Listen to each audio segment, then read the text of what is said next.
High high high high ভাবি, এটা আপনি কি করতেছেন? কাপড় দিদি। আমি থাকতে আপনি কাপড় রোদ দিতেছেন, আপনি আমারে বলতেন, আমি নিচে থেকে বালতি এনে সুন্দরভাবে কাপড় রোদ দিয়ে দিতাম।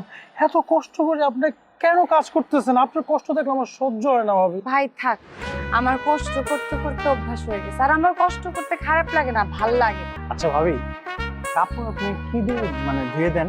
ডিটারজেন্ট দিয়ে নাকি সাবান দিয়ে? দুইটাই। আপনি যদি চান তাহলে আমি একটা আপনাকে ওয়াশিং মেশিন কিনে দিতে পারি, আপনি ওটাতে কাপড় ধুবেন। এত সুন্দর একটা বউ তার দিয়ে রোদের মধ্যে কাজ করাইতেছে। হ্যাঁ, আপনার বউ কিন্তু হেব্বি লাকি হবে, আপনি কিন্তু খুব কেয়ারিং। আমি আপনাকে দেখার পর আর একটা ডিসিশন বদলে ফেলেছি, সেটা কি জানেন ভাবি? আমি তো চিন্তা করেছি আপনার মতো সুন্দর বিউটিফুল সুইট ভাবি, না সরি মেয়ে, যতদিন আপনার মতো সুন্দর সুইট আমি মেয়ে না পাবো ততদিন পর্যন্ত আমি বিয়ে করবো না। আমি ডিসিশন নিয়ে ফেলেছি। ভাবি, আপনি অন্যের বউয়ের দিকে নজর দেন কেন? হ্যাঁ, এখান থেকে চলে যান, না হলে কিন্তু আপনার খবর আছে। আমি যদি একবার খেপে যাই তাহলে কিন্তু। আরে কি আশ্চর্য, তুমি এরকম করে বিহেভিয়ার কেন করতেছো? তা তো রিয়াক্ট করার মতো তো কিছু হয়নি। আজান ভাই আমার ছোট ভাইয়ের মতো।